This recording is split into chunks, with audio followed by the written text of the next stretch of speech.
everybody, how's it going? Well, welcome back to the old Mr. and Mrs. Smith channel. You know who we are, and you know who that is. Needs no introduction. So we're going to be sharing a few pieces of Hollywood history and fashion with you today. Hey, easy does it. Okay, what are you reaching for? Her paw goes into my pockets or wherever. It's just hilarious. She's a pickpocketer. She is a total pickpocket. So Mrs. Smith here is going to share with you all some of her most prized Hollywood possessions, and I'm going to let her get to it, and then following her share, I will share something that's very special to me, and I'll tell you some history about it as well, and she's going to share some history about her items, and I think you're going to find it very fascinating. So sit back, grab a beverage of your choice, and enjoy this edition, and we're going to be focusing on Hollywood and Los Angeles history, so sit tight. All right. So Ashley's going to share some very special pieces, and she just wanted some moral support. She was going to have the camera all to herself, but she wants some help. So I'm going to be here as her moral support, and she's going to share with you guys the coolest stuff ever. This is the coolest stuff ever. And the stories, you're not going to believe it. This is great. So, all right. So what? Talk about first of all. Yeah. First of all. If I'm gonna talk, let me say what I want to say. No one's stopping you. Don't tell me what to do. Go for it. So yesterday we went to Fallbrook.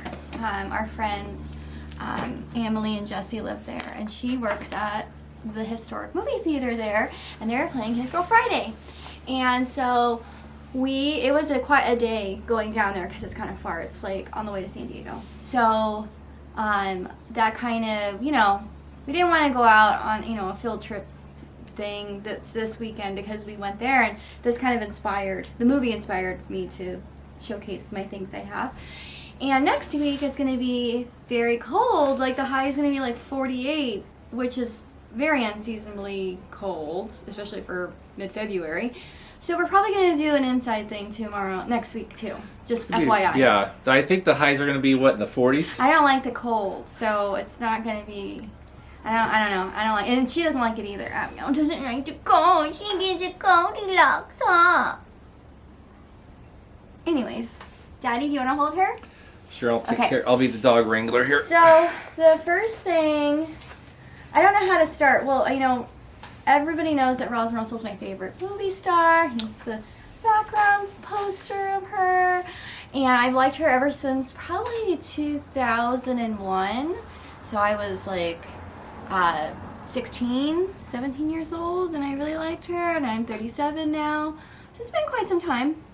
And probably the last, 10 years, I started collecting, was able to collect some of her stuff, her personal possessions, because she died 1978, and that was 76, right? It was 76, sorry. You're right, yeah. 76, and so that was quite some time ago, before I was born, before Rob was born. Surprising.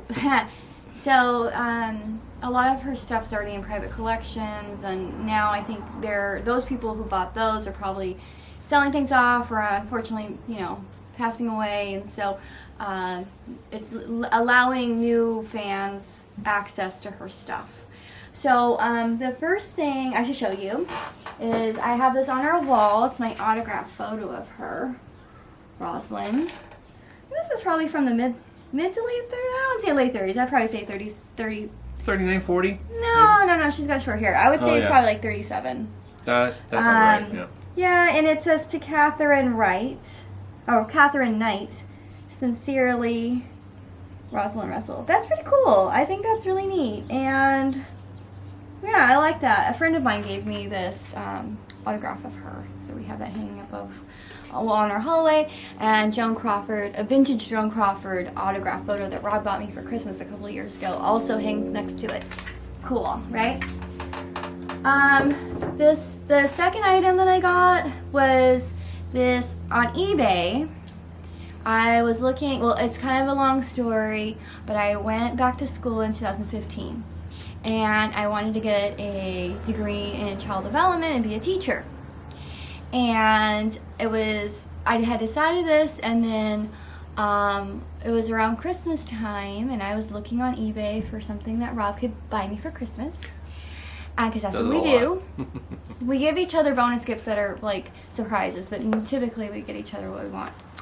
And I found this brooch that's a silver apple.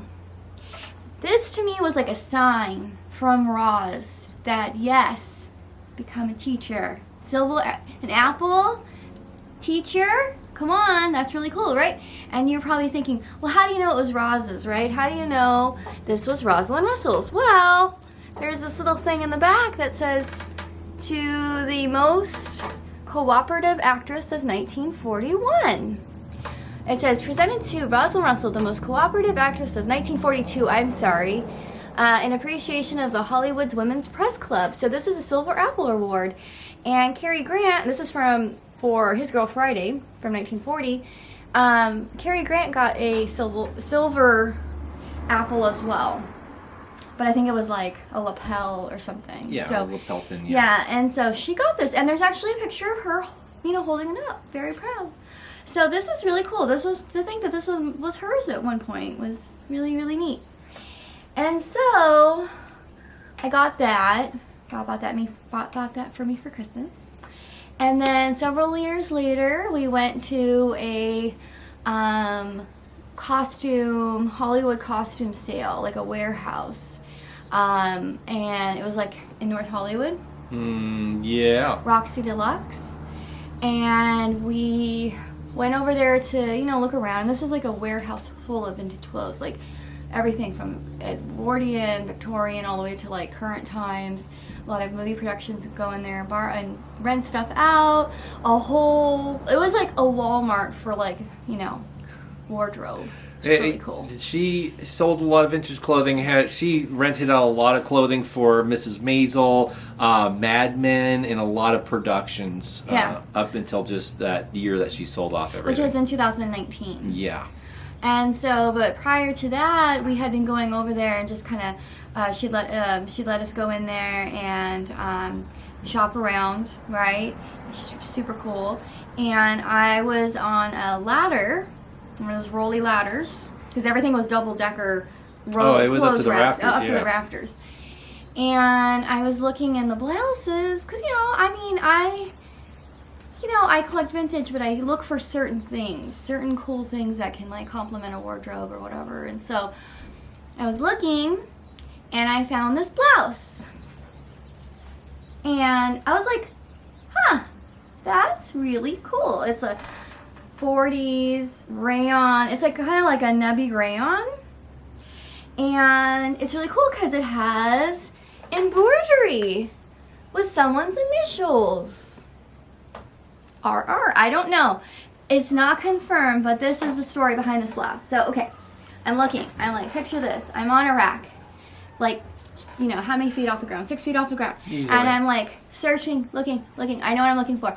And I see this. And it's like that point when the angels sing and the sky, the clouds part, and there's like a rainbow and like sunbeams. It was like, I don't know.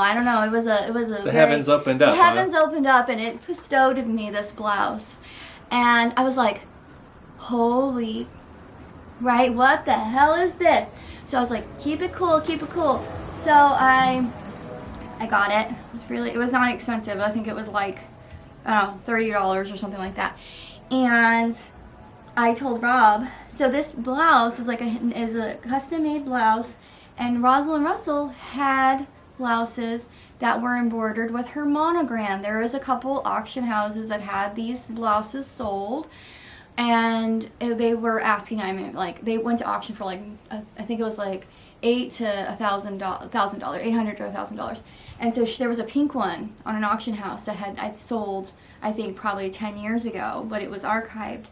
And our friend Josh Curtis, good friend Josh Curtis, he collects Hollywood stuff, and I was talking to him about this, and I showed it to him, and it's like a custom made. It's very well quality, custom made blouse, very different. Rosalind Russell was a fashionista. She was clothes horse. She had tons of clothes, liked fashion, was very fashion forward. So this is something definitely, if it's not Rosalind's, it's someone really into high quality clothes of the time period. And And so anyways, Josh had the idea that maybe, you know, she came to the studio, you know, put her costume on, and, you know, someone misplaced her clothes that she came into the studio with. And, you know, here's the thing. If you think about it with today's ideas, are you really, and if you have tons of clothes, like just say you know, you go to like Forever 21 or some like, you know, modern clothes store like Target or whatever. If you go somewhere and you lose the top that you were wearing, or a sweater or whatever, it's pretty replaceable, and you're probably not gonna like freak out about it. And you know, of course, she had money and she was famous, so of course, if something was lost, it probably sucked, but it wasn't the end of the world. She probably had a couple more at home, right? So it wasn't that big of a deal. And it probably got, you know, mixed in with the laundry, and then nobody knew who it was because her name's not in it, and so it probably just ended up going to several costume houses, so on and so forth. And so in 2019, on my birthday, Rob took me to her grave in Culver City, Holy Cross Cemetery, and I wore this blouse, I brought the brooch, I brought her autograph photo, and I was like, Roz, please, I'm trying to conjure her. Roz, please tell me, is this your blouse? Send me a sign, send me a sign! 6 months later, maybe not 6 months, but probably like a short time later, not 24 hours, but we're talking like a month. I've already forgotten about it. I am, we're getting in the car to go to work, and I'm sitting there in the car, and Rob's driving, and then I had a bolt of like lightning went through my brain, and it said, remember the dream you had last night? And I was like, whoa, whoa, whoa, whoa. I told Rob, I said, Rob, I had a dream last night, and Rosalind Russell was in it. And it wasn't like 1940s Roz, it was like 60s Roz, like normal looking, like modern Roz. And it was, you know, color, everything was color, nothing was black and white. And I was like, Roz, is this blouse yours? And she's like, she responds like this, I don't know, it was a long time ago, I don't remember, maybe? That to me was a sign that that was her blouse. And yeah, so there's that. And then on eBay, I found this greeting card, a Christmas card that came all the way from England. Let's see that. Post dated December 13th, 1938, Beverly Hills. Cool. And it's a card with her initials on it. I told you she liked initials. This is proof. Monograms were very popular at that time. Yeah. And it's a Christmas card saying season's greetings. And it's a card that she wrote some friends in England. And it's like, dear Mrs. Clark and Claire, I miss you both so very much.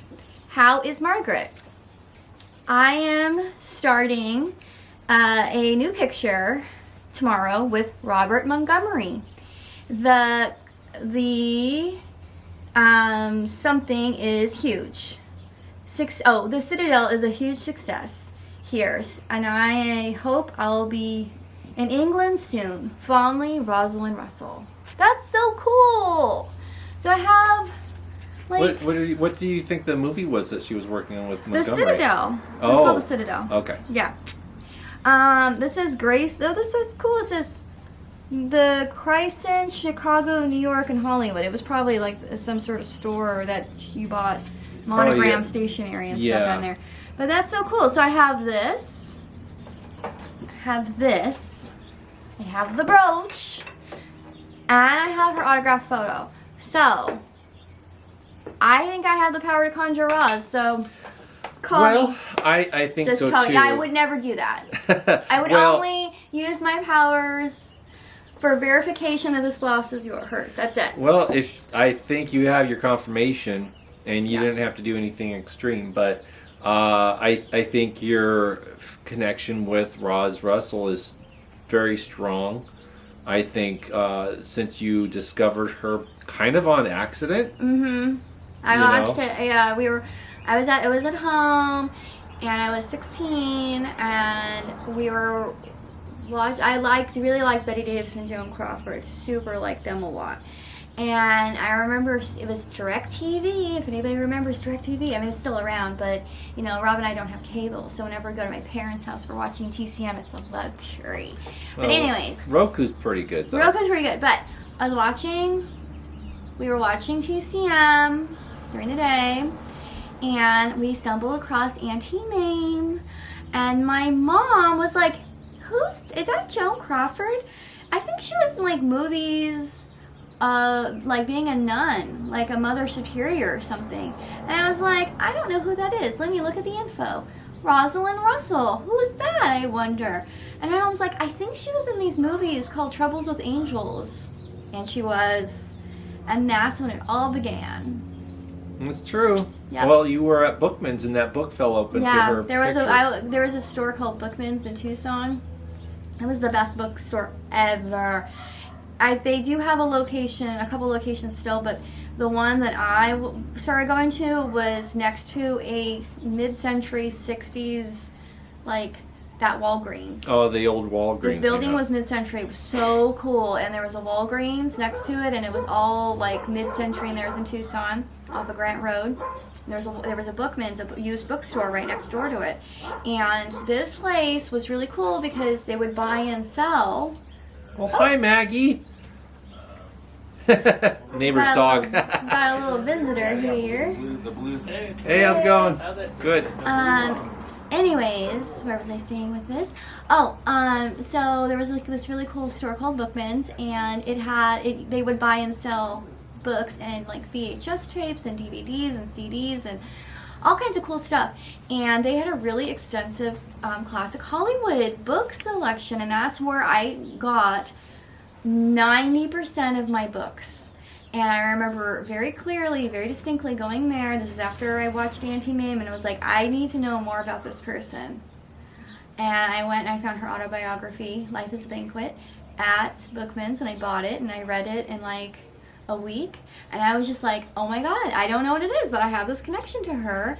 And so I went back to Bookman's, and I was reaching for, I'm on the tall side. I'm 5'6.5", so almost 5'7".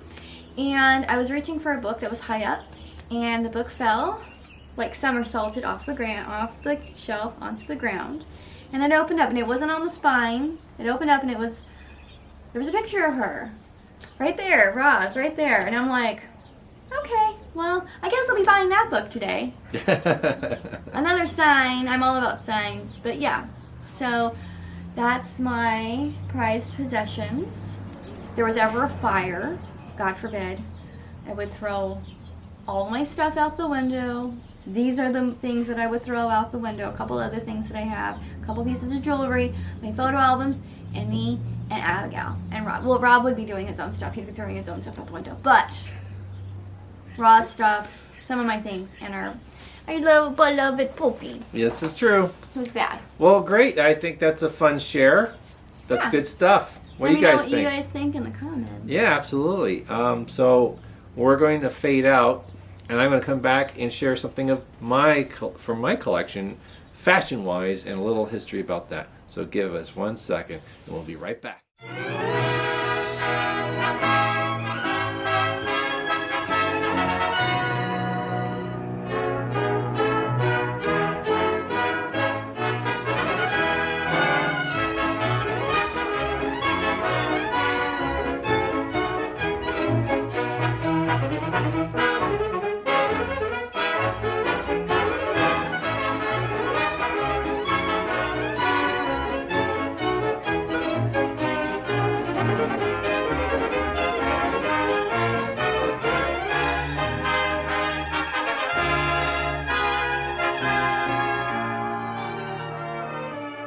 Hey everybody, all right, it's my turn. So here I have a real special piece.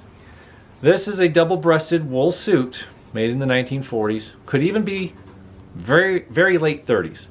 Now it is what we call a chalk stripe, and it's a beautiful indigo, rich indigo blue with a very nice subtle, well not too subtle, it's quite pronounced, but this nice cream or silver stripe is what we call a chalk stripe because it looks like someone just took a chalk and went along the wool. Anyways, all often misconceived as a pinstripe. Pinstripe is much finer lines than this, but this is what we call chalk. This is a double-breasted suit made in Los Angeles, believe it or not. And how I know? I'm glad you asked. It's right here.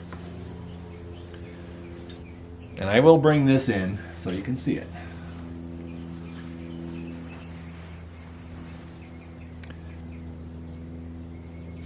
That little label tells a lot of history. And what history? Well, it all started back in the 20s. Actually, mid-19-teens. Yeah.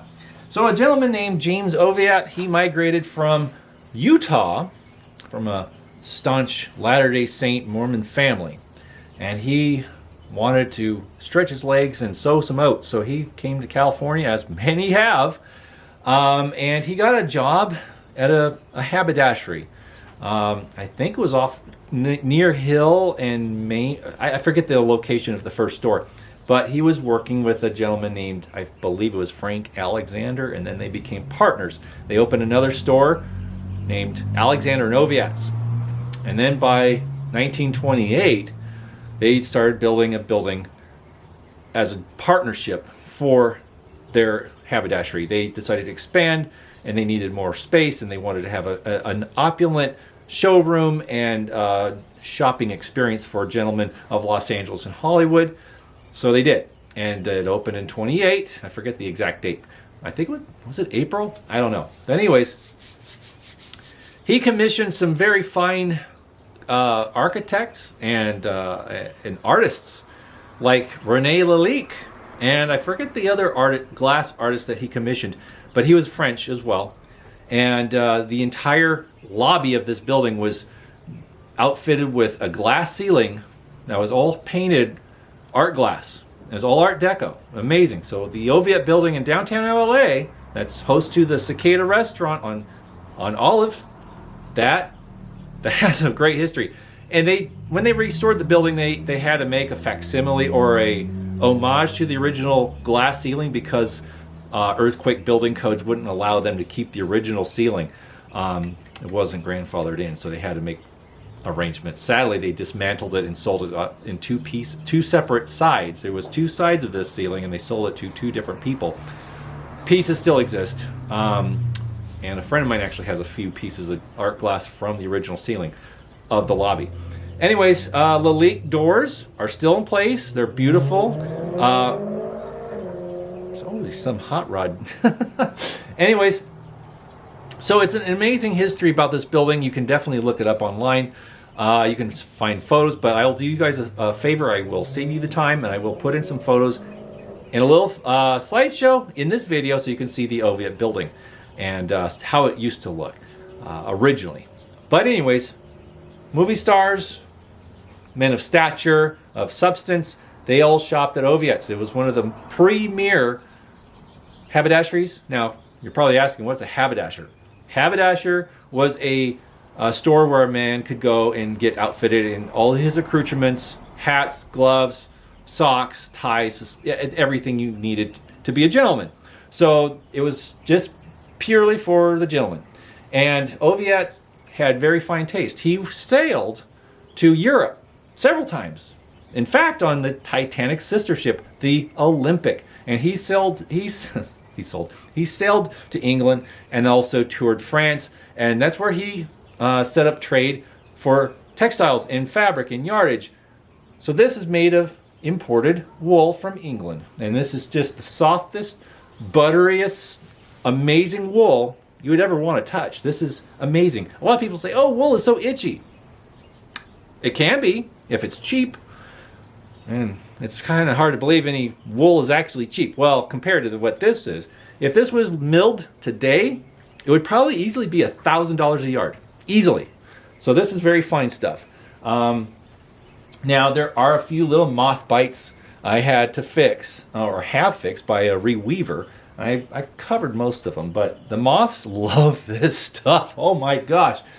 And the interesting thing about moths is they will only really attack fabric if it's dirty. So your oils in your skin that transfer onto the clothing, into the fabric and the dirt that it attracts will attract moths, and they will lay their eggs in the cloth, and then the eggs will hatch, and then the larvae will eat a hole in your cloth, and that's what causes moth damage. It's not moths eating it, it's the eggs that hatch that become larvae, and they eat, and then they become big and become moths themselves.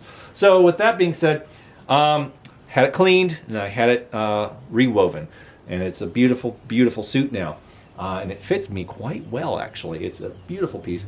And I got it from a good friend of ours, the Marsacks, and Nicole used to run the Paper Moon Vintage store over in Hollywood. Since the pandemic, she's downsized and now does appointment, and she sells online as well. But she's a wonderful person, good friend of ours, and she let me know she had this, and I tried it on, and it worked out just perfect, and I had a few alterations to it, not much, and it fits great, and I had it restored. So this is a beautiful suit. Well, let me show you some fun details about suits of this era. A lot of people don't know how to identify different details. Now this, you can tell is a genuine article because of the lining or lack thereof.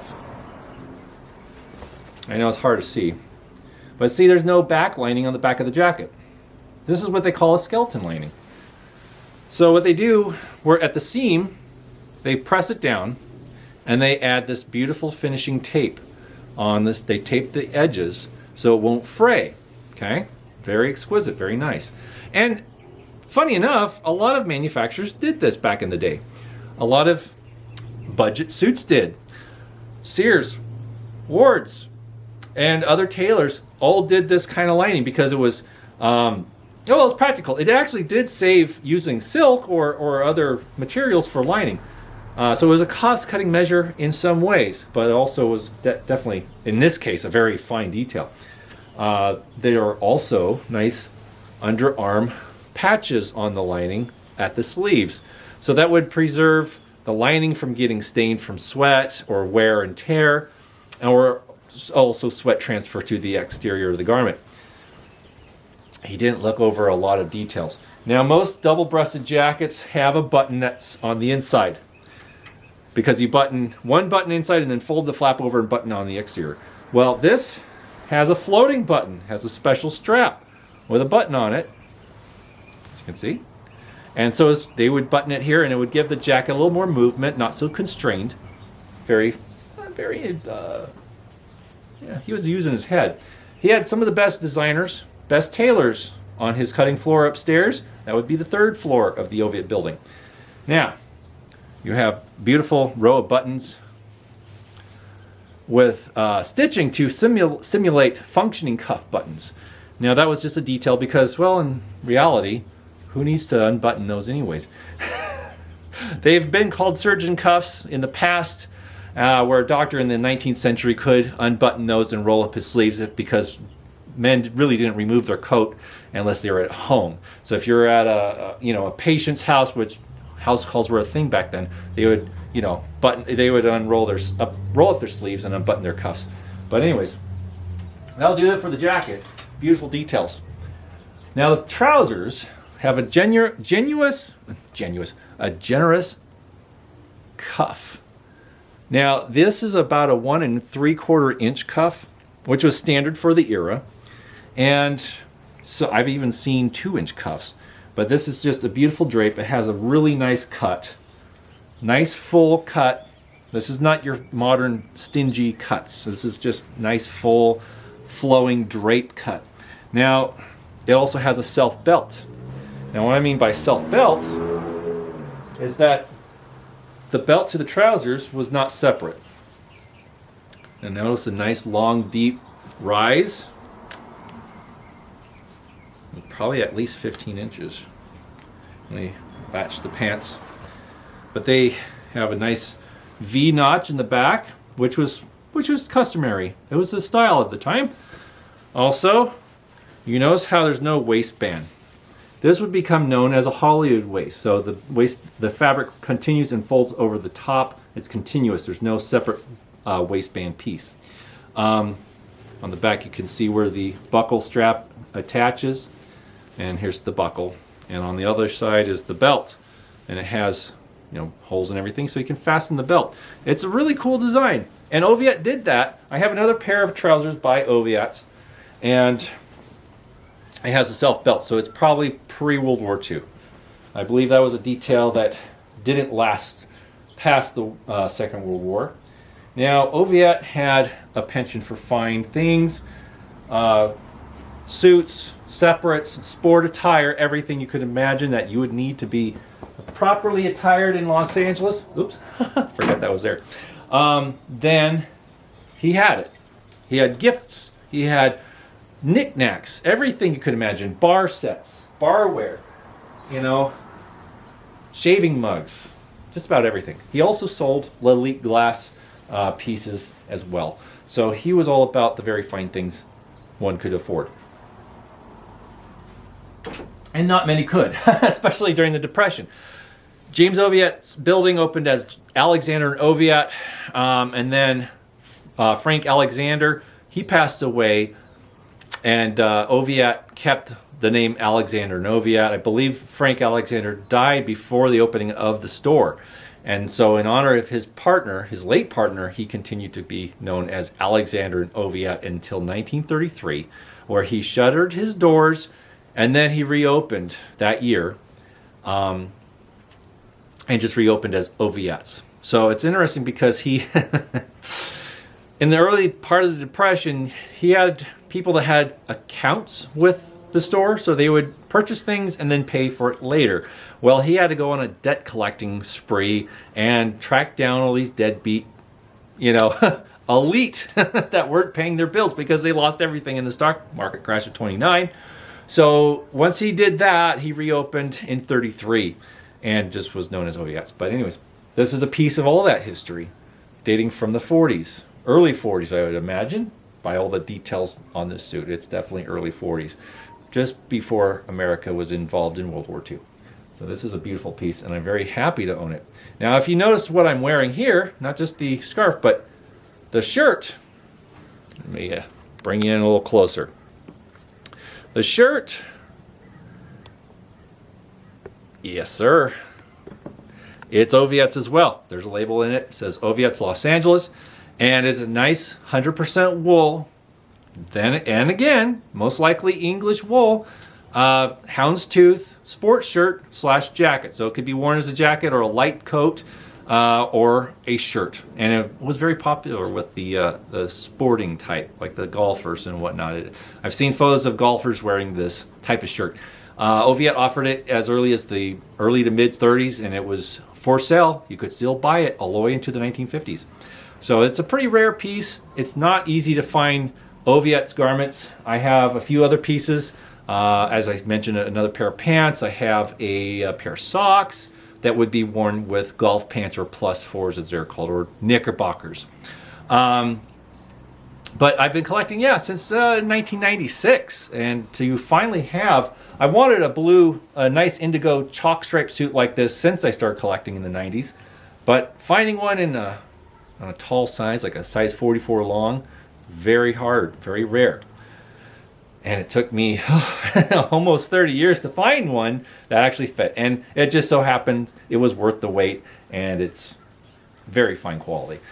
So I hope you guys enjoyed learning something about my vintage collection of clothing and fashion. We'll definitely do more videos on this vein. As Ashley mentioned, the weather is going to be very cold next weekend. It's going to be possibly raining, and temperatures as low as the 40s as the daily high. So that means we're going to go nowhere. We're not going to take you guys on tour in the car and visit some points of interest. Not next week. No, we were planning to go to the Great Los Angeles Air Raid of 1942 event, which did happen prior to the pandemic, but since that, it stopped, and because of the pandemic, and then they've been trying to get it going again. It was going to happen this year, but they found a great horned owl on the property, and then they had to, figure out how to let that, live, and they called in the Forestry Service, and they had to cancel the event because it is a protected species. So sad that we won't be able to do the event this year, but looking at the weather, it looks like it was probably for the best anyways. So everything works out for a reason sometimes. We don't know why, but then we find out it's all going to be just fine. But the event will be back next year, they promised. And there will be more events there, guaranteed. So with that being said, thanks again so much for joining. Hope you guys enjoyed learning something about period fashion, men's fashion, and also Hollywood fashion. Ashley shared her passion about Rosalind Russell. And if you're not familiar with her movies, I strongly suggest you get into some of her films. Start with His Girl Friday, going to Feminine Touch with Donna Michi and Kay Francis. Oh, great movie. And there's just a whole bunch of great films that she made through the 30s and 40s that are, and into the 50s. Let's not kid ourselves. She was a great actress. I really appreciate and admire her work. Of course, I'm a little biased because my wife is a big fan, but she rubbed off on me. I realized what she really was. So with that being said, thanks so much again for tuning in. Please, by all means, comment. Let us know what you think, and we like to answer those comments. And if you like, please, of course, hit the old subscribe button. Doesn't hurt. All right. Thanks again, everybody. We'll see you guys again next week. Bye-bye.